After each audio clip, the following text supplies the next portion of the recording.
Well, I am so excited today to talk with Chef Suzi, who is actually the author of Plant-Based Gourmet. It's her newest book, and it's available on Amazon. It's available on Kindle. And what I love about what Chef Suzi is doing is she's teaching people how to eat healthy through the art of cooking, and she has been plant-based for quite a while. And with that, I would love you, Suzi, to share, and I'm going to just say Chef Suzi. I'd love for you to share what it is that you do with your gourmet cooking, how you got involved with plant-based eating, and just tell us a little something about yourself. Sure thing. Thanks again, Kathleen. I'm really honored to be invited to speak with you today. And I love talking about this. It's my absolute favorite topic to talk about. I think I look forward to a vegan world, and I really love helping people get there. So thank you again. My vegan story is a weird one. So I was one of these sort of die-hard vegan animal rights activists in the 90s. And at that time, for me, it was definitely not at all about food. It was all about, banning fur and getting animal testing eliminated from like major cosmetics. And that was the focus for me at that time. But I would have very definitively called myself a junk food vegan. And, I was just a teenager at the time.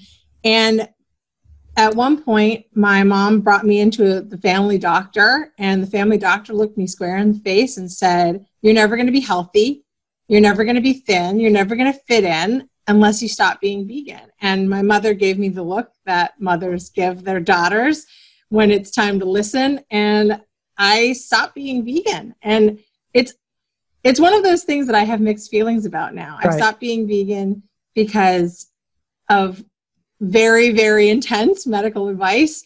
And I wish I'd stayed vegan all along.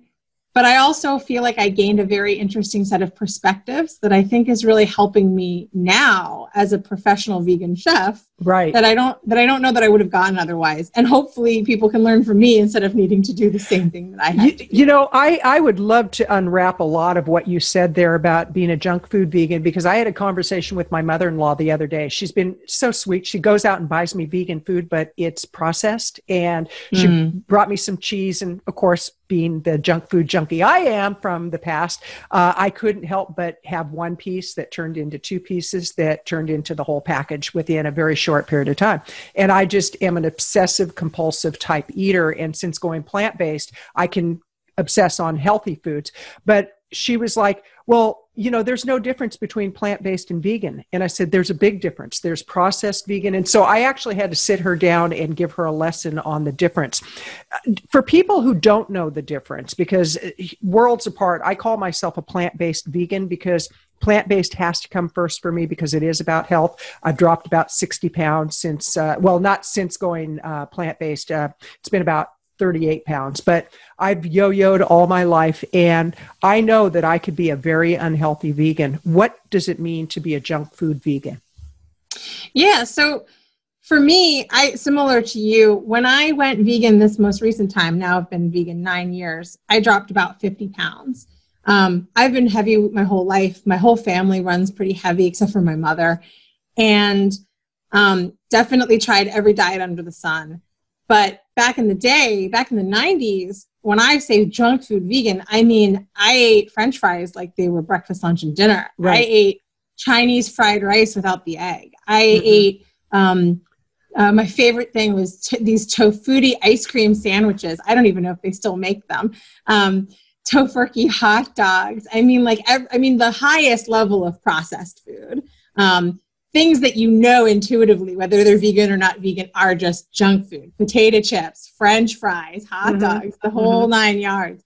So when I say junk food vegan, I mean my diet was predominantly made up of those things. The only thing I cared about at that time was that it was vegan. And the rest of it, I was a teenager and completely driven by, hedonic taste interests. I just wanted to taste anything that tasted good. I didn't care. So since then, I've come to have a much more complicated relationship to understanding healthy food. I am a nutritionist, and I focus on sometimes differentiating plant-based for health versus vegan diet, which can be sort of any number of things. So when I think about junk food vegans now, I mean, you can really get into the weeds on it. So junk food vegans now can be things like, you know, a standard American diet translated into vegan form. Right. A junk food diet could be someone who, you know, maybe omits entire categories of food and just sticks to one way of eating that just happens to be vegan. But plant-based can also be unhealthy in the sense that, you know, you can eat apples every day. You can cut out all carbohydrates. You can cut out all fats. You can tweak it any one which way. But overall, plant-based diets tend to set you up for success in terms of health a lot better than any other diet. Absolutely. And I want to remind everybody, this is Kathleen Gage with Plant-Based Eating for Health, and I'm talking with Chef Suzi Gerber, who is the author of Plant-Based Gourmet. She's been vegan off and on for many, many years, but more on than off. And she's also plant-based. She's a nutritionist, and you can find her at plantbasedgourmet.com. That's plantbasedgourmet.com. And Chef Suzi, what would you say to somebody, because I've got my Facebook group, I've got obviously the podcast show, I've got a blog, and I have people say, well, how do I get started? I really want to make a change. And for me, I think it's important for people to understand it's the why of why you're getting started. Are you doing it for the animals, or are you doing it for health? Or are you doing it for both? Because when I first started a little over 2 years ago, I started for health reasons. I was getting arthritis. I'm going to be 67 years old in a few months, and I'm at an age where arthritis is pretty prevalent, and we tend to blame it on age instead of like what we're consuming. So through my research, I realized if I got rid of the meat and dairy, it probably would be beneficial. Well, I started for health, and I stayed for the animals and also for health. So how can somebody get started in a very healthy way? Yeah, I'm really glad you asked me this. This is a huge focus of the research that I'm working on currently. I'm really interested in how people change and how people make changes that stick. So oftentimes you'll find someone who's really gung-ho about something, right? Oh, plant-based, it's so healthy, it's so great. They dive all the way in, and either they burn out, or they get tired, or they don't really know how to set themselves up for success. So I usually start by asking people, how are you setting yourself up for success? One of the key things to think about in terms of making plant-based successful for you on the long term is social support. So who are your social supports? Do you know any vegans? Are you connecting to vegans? Maybe joining Facebook groups like your incredible Facebook community? Are you seeking out vegan recipes online that maybe get constantly updated, so you're keeping yourself sort of new and fresh with different flavors and seeing how other people are getting excited about it? Have you checked in with your friends and family? Are they supportive of your decision? Can you garner support for your decision from them, even if they're not coming along on the journey with you? These things have actually been incredibly linked to the success of not just individual plant-based dieters, but sticking with it over time, which is really the key from my perspective. How can you make something like this work for you? We know it's healthy. Right. We know that you'll have a positive health outcome. We know it's good for the environment. We know that that outcome exists. Now, how do we make it sustainable for you as an individual on the long term? I love that. And yeah, I think that one of the pieces of evidence that people can get as to how healthy this is when they're on a well-balanced plant-based diet is, and when I say plant-based, I'm talking vegan plant-based. For those listening who might be new to this show, my diet is completely void of all animal and dairy products, 100%. And what my evidence is more than just what I see in the mirror, because, I've dropped a substantial amount of weight. I went running this morning, put in a few miles. I did yoga this morning, so there's a lot of things I do that are very health driven. But when I go to the doctor and I get my blood work done, and the first time I went was 3 months after I had gone plant-based, and my doctor was like, keep doing it. She goes, your numbers are the best they've ever been. She goes, you're getting healthier. And and I go back for my annual in about a month, and I went and had my eyes checked recently. And the eye doctor, he said, you are way ahead of the curve. He goes, your blood vessels are so healthy. There's no inflammation in your eyes. And I'm like, oh my gosh, I never would have guessed that my eyes would be so telling. But I think that's important for people to look at. But what would you consider? Let's look at the different types of foods for people that really want to fill their pantry with healthy foods, their refrigerator with healthy foods. How can they get started? What would you advise with one of your clients? Like, okay, they've called you in, you're doing a Zoom meeting because we can't meet face to face right now, but you're doing a Zoom meeting with them. They're walking you through their kitchen and you're seeing all this stuff that you know would serve them to let go of. What would you advise them? So for me, success is going to look very different than someone else. For me, I would say, what are my favorite plant-based foods? I'm going to write a shopping list with all of those things, and I'm going to make sure they are on hand, which means in a pinch, they're already here. I don't have to think about it. And sort of the second part of that, which is more adaptable to everyone, is we have the ability to reset our taste buds. We know that our taste buds change and that they adapt to different ways that we eat. We experience this all of the time. High salt, high sugar, low salt, low sugar, high fat, low fat. We get really used to the kinds of foods that we're eating. So my first point is foods that I love. The second part is, what can you eat that you already eat, that you already like, that happens to be plant-based, that you can live off of for that sort of 30-day crucial period while your taste buds are resetting. So if it's black beans, if it's broccoli, if it's potatoes every day, things that you wouldn't normally eat in such heavy rotation, that's okay. You're resetting your taste buds. Then it's going to be a lot easier for you to taste foods that maybe didn't used to be your favorite and now taste incredibly different. And it's going to work both ways. Unhealthy foods are not going to taste as good to you, and healthy foods are going to taste better. I have to tell you, that's so funny about the cravings. It's like when I would get stressed, and right now we're all going through stressful times with the pandemic and the shutdowns. We just had another big shutdown in our area. And I used to crave chocolate, cookies, and donuts. Like I would go out and buy a box of donuts, and I would pace myself for an hour of how long it was going to take me, seriously, to eat that whole box of donuts. And if anybody took one donut, I was so upset that I'd go back and get another box of donuts. And it was just like, there was an intense craving. The other day, I'm sitting there and I'm getting this craving for lentils.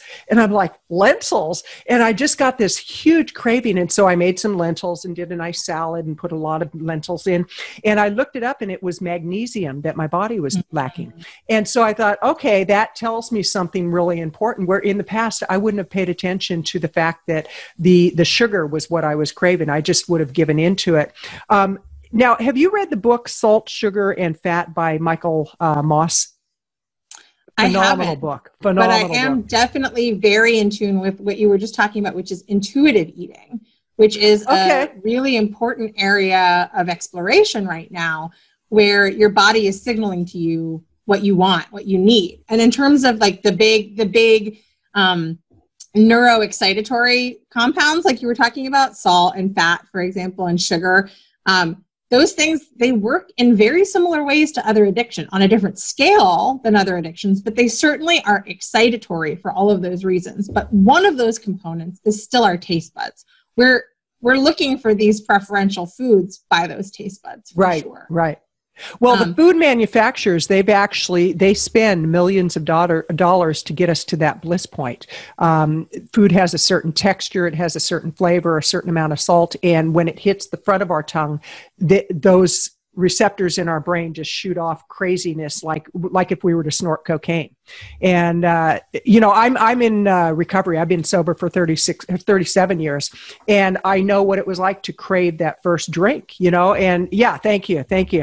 So I treat my eating similar. It's like I'm definitely a food addict, and I think for anybody to deny that we've got a problem with our eating isn't paying attention when they go out to the grocery store. They just go out in general and see that our population now, what are the numbers? Like 75% of people are overweight, and about 40% are obese. And I just saw in the a video. United States. Yeah, it's crazy. It's crazy. And a lot of that has to do with the foods that we put in our body, the lack of exercise. How important is exercise in what you're doing as you work with people and you write your books and you write blog posts, you're on podcast shows? What's your feeling around exercise? Okay, so this is actually a really good question to ask me, because my mother is a rehabilitation medicine doctor. She's one of the leading in her field. And so we work on collaborative projects together in medical research, but she is staunchly in camp exercise, and I am staunchly in camp diet. And through this multi-year, 6 years of clinical research that we've worked on together, I can tell you that the answer is both, but at different times and for different reasons. And I'll break it down for you. So if you're looking for weight loss, the fastest results will come from diet. The maintaining results will be best facilitated by exercise. And I'll explain it a little bit more. When you're talking about shedding body weight and reducing like overall caloric intake, you're going to see your body size shrink down. You're going to see pounds come off of the scale, and you're going to see your clothing size decrease. Mm-hmm. However, you're also going to be simultaneously reducing your metabolism, and you're going to be non-preferentially, and that means not ideally, shifting your body fat to muscle ratio. Okay. However, let's say you go on a 30-day diet plan. You're resetting those taste buds. You're adjusting to a new way of life. You're wrapping your head around going plant-based. At the end of that 30 days, or if you have it in you before, great. But at the end of those 30 days, you start an exercise plan, slowly working your way up. What you're doing is you're accidentally reducing your calories, because that usually happens when people shift from standard American diet to plant-based. Mm-hmm. Accidental shift. You're reducing your inflammation, which is going to go up between the calories and the reduced inflammation. Your energy levels are going to go up, even though your calories are going down. Suddenly, you're going to have the interest. You're going to be more flexible. You're going to be more energetic. You're going to start working out. Mm-hmm. You're going to naturally start doing like maybe something light, like maybe light aerobic exercises, maybe just taking a 30-minute walk around your neighborhood, whatever that looks like. You start doing that regularly. Now your metabolic rate is going up and going solid. And then you can start thinking about maybe you want to put on some muscle, because every pound of muscle does double duty in terms of burning and keeping fat. Right. So I like to think of them as like you're running a relay race, and diet does the first leg, and then exercise does the second leg. And now you've gotten in the habit of doing both things at the same time. You can build on that. And maybe you start to cut out other things. So maybe you shifted from standard American diet to plant-based, and now your next dietary hurdle is reducing your added sugar. And then you started with like walking around the neighborhood, and maybe your next exercise hurdle is like you're going to do a little bit of yoga, or you're going to do a little bit of like, low impact, just like free weights in your house, right. Like 5-pound weights. And you build from there until you get to that sweet spot where it's not, you don't have to think about it anymore. You can do all of your cooking and all of your exercise with a smile on your face. It's right. Not a burden to you. Right.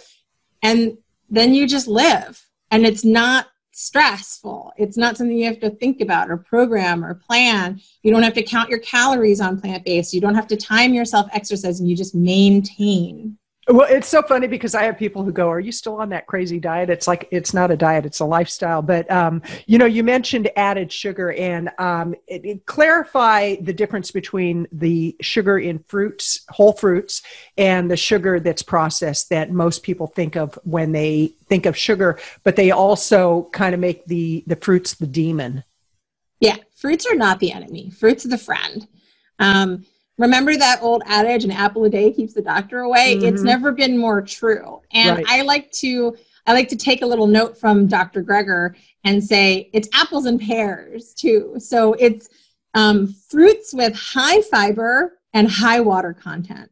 Okay. So apples and pears are like really great examples of this, right? You bite into it and you're chewing, which means there's fiber there, but there's also like a burst of flavorful wetness, which means there's a lot of water there. Okay. And you can contrast that to bananas, right? Bananas, they just melt in your mouth. It's just all cream. So less fiber, still some fiber, but less fiber and more sugar, less water. So it's really about the ratios. But when it comes to the types of sugars, nothing worse in terms of sugar that is fine, refined, and refined again, and in its pure white crystalline form. And the reason why that is, and why I started by talking about the water content, is it has a lot to do with what else it's bundled with. So when it's in a fruit and it comes with fiber and it comes with water, the relative amount of sugar to the rest of what you're eating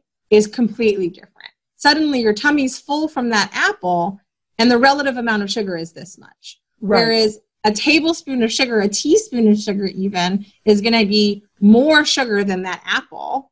But are you eating that in a cookie this big? Are you eating it in, a one forkful of a piece of cake? Like, it's not satisfying. Right. And because it's refined and the way that we digest those things, it goes immediately to your blood sugar, your glycemic load, instead of being filtered and offset by the fiber that you're taking, which is going to slow down the rate of absorption. Now, something that I've heard of, and I've actually talked to several people who have had this happen. And before I ask the question, I want to remind people this is Kathleen Gage with Plant-Based Eating for Health podcast show. I'm talking with Chef Suzi Gerber, who is the author of Plant-Based Gourmet. That's Plant-Based Gourmet. You can find that on Amazon. You can get the Kindle version, and you can find her at plantbasedgourmet.com. And we'll put all that in the show notes. But how, on the question, how realistic is it for somebody who is either pre-diabetic, type 2, not type 1, but type 2 diabetic, or they've been diagnosed as type 2, they're taking the insulin and they're starting to have some problems with eyesight, they're having problems with their feet, with their hands. How realistic is it if they were to say, okay, I'm drowning here, I just can't do this, and they were to dramatically change the way they were eating? Could they reverse their diabetes? 2 to 4 weeks. Okay. In 2 to 4 weeks. Yeah. I actually, over the weekend, I don't know what got me obsessed with this, but I was watching a lot of videos on childhood obesity, on adult obesity, on diabetes. I mean, we're talking some pretty graphic videos. And I was just thinking how sad that these people don't know that they've not been educated on the fact that they could turn their health around. Now, some of them, they've already lost their feet, they've lost fingers, they've lost their vision. And it just seems to me, if we would put as much effort into educating people about their diet as we do about wearing a mask and washing their hands and social distancing, we wouldn't have a lot of the problems that we have. It's just... Amen. I mean, when the COVID-19 epidemic started as an epidemic, before we even thought of it as a pandemic, way in the early stages of March, I got on the horn immediately to my research group. I work mostly on insulin resistance and pre-metabolic and metabolic syndrome, pre-diabetes, and very focused on the way that it impacts the liver and metabolic diseases. And the first reaction that I had was all of these underlying conditions: hypertension, diabetes, all of these things. It's just one more very obvious way to let people understand how these things all connect together. Right. At first, people were like, what, these things, they're unrelated. And all of the rest of us in lifestyle medicine was like, are you kidding? These are the ones that we've been saying are related from the start. Absolutely. I want to share with you my personal story because I think it'll really help drive home the gravity of how incredible and radical the diet intervention of becoming plant-based, like how it can change your life. So I was 50 pounds heavier than I was. I'm 37 now. So in my mid-20s, I'd gone back to eating animal products because of my doctor's advice in my late teens, and was still in my mind an ethical dieter. So I was, humane meat and all of that craziness. And one day in my mid-20s, I developed a debilitating chronic illness. Autoimmune, couldn't lift things heavier than 6 pounds, broke my foot once walking down the street, couldn't do yoga. I would get what's called micro injuries, micro tears in my muscles if I attempted anything. So I spent a summer of my mid-20s completely bedridden. Really couldn't participate in any of the activities that I normally did. Mm-hmm. My life changed overnight. After 5 years, I went to almost every doctor under the sun. I come from a very medical family. I had a lot of access that most people wouldn't have had. And my heart goes out to people all of the time when I hear the medical stuff that they deal with. And they don't have the access that I did. So every doctor, every treatment you can imagine, some of which more intense than the others, and was on morphine and Lyrica and Neurontin and all of these drugs that are they're all designed to just make your nerves stop conducting pain. Because I was just in constant chronic pain, couldn't heal myself. And it was a big thing. So after 5 years of trying literally everything, I came across one medical study on plant-based diet, on vegan diet, and said, you know what? I used to be vegan. This won't be hard for me. I will try this. I tried it. After 1 week, I was completely asymptomatic.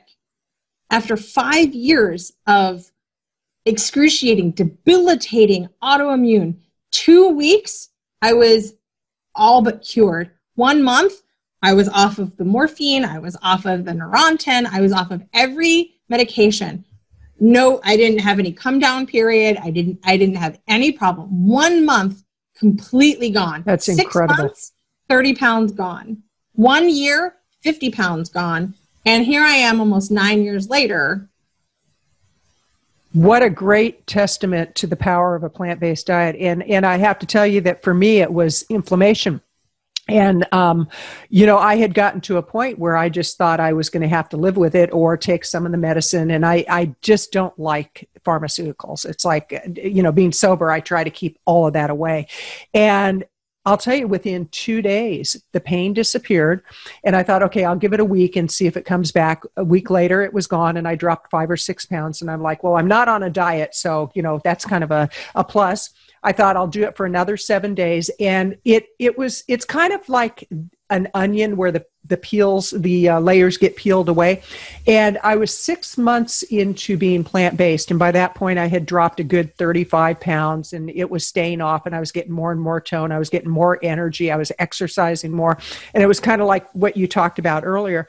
And it just was, I was at the grocery store and I'm walking by the meat department and on my way to another department. And I literally stopped in my tracks because I could feel the pain and I could hear the pain.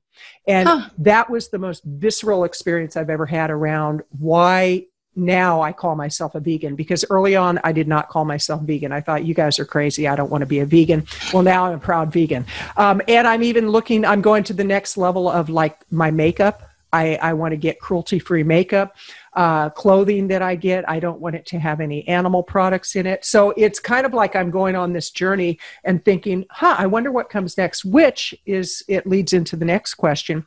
Where do you see yourself going as far as this movement? Because we're definitely in a movement. We're definitely in a level of raising awareness to help educate people. I had a woman on Twitter today. I said something about Melania's jacket, her red leather. And I said, I wonder how many animals had to die for that. And it was just some, in passing comment. Well, of course, that's considered radical vegan. And this woman said, you're such an idiot. She goes, the cows give their lives for food. And so it's not cruel to take their skin. And I said, why don't you watch the movie? What's the one that the Academy Award winner, what's his name? Joaquin Phoenix? Joaquin Phoenix. He did, what was the movie he did many years ago? It was in 2005, and it was to do with Dominion, I think it was called. And I said, I invite you to watch this movie and then tell me that it's not cruel. Because a lot of people, they don't know. They just really don't know. So where do you see yourself moving as we go into 2021 and beyond? What do you see your life purpose as beyond what you're already doing?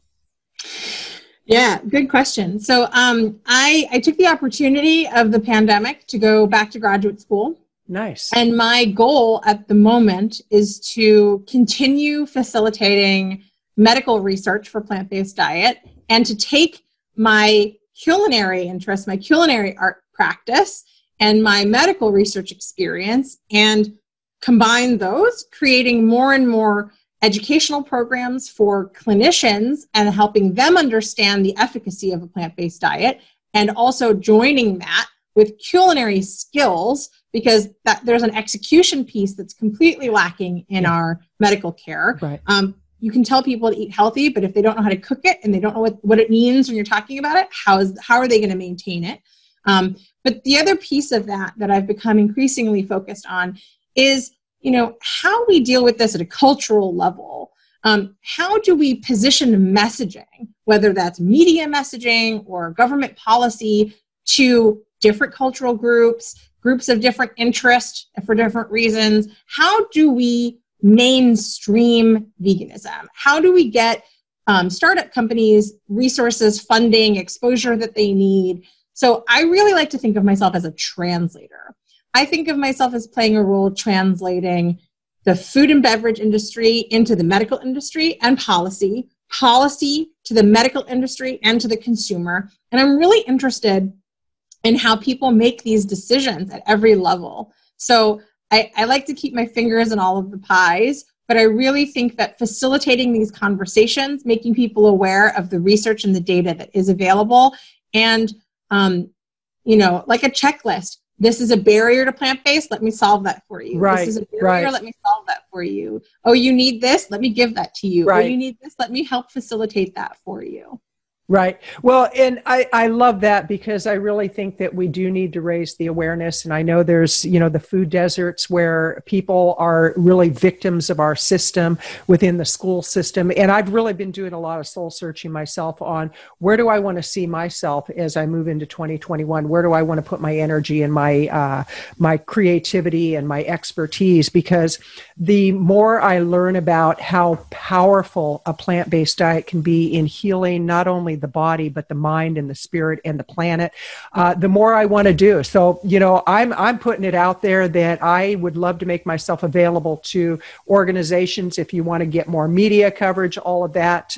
That's what my deal is. And somebody the other day, I think it was Ryan Lum, he goes, now he's got 250,000 YouTube followers. The guy is just a rock star, and he and his wife are both vegan, and they're I'm trying to think of the name of their company, but it's all aligned with plant-based eating. And he said, we all do our activism in our own way. Some people stand with the signs in front of the factory farms, and that's their job. Others are doctors. Others are nutritionists. So I just want to say, Chef Suzi, it has been delightful having you on the show. And I encourage people, go to Amazon, get her book, Plant-Based Gourmet, and you can go to her website, plantbasedgourmet.com. And in closing, Chef Suzi, what are your final thoughts for people? I'm with you, Kathleen. Activism and advocacy at every stage, and that can mean with your family. That can mean places that you shop, that you frequent. Make the requests. Let them know. Not that you're an angry vegan, but let them know what you want. Let them know who their constituents are, and that you have an opinion, a request, a voice, and also, of course, be there to support one another, because we all need it right now. Absolutely. Well, this is Kathleen Gage with Plant-Based Eating for Health, and I've been talking with Chef Suzi Gerber, and we'll put all her information below. And Chef Suzi, thank you so much for all you're doing. You're a rock star. You're out there making a difference, and I know you'll continue to do so. You all have a great day.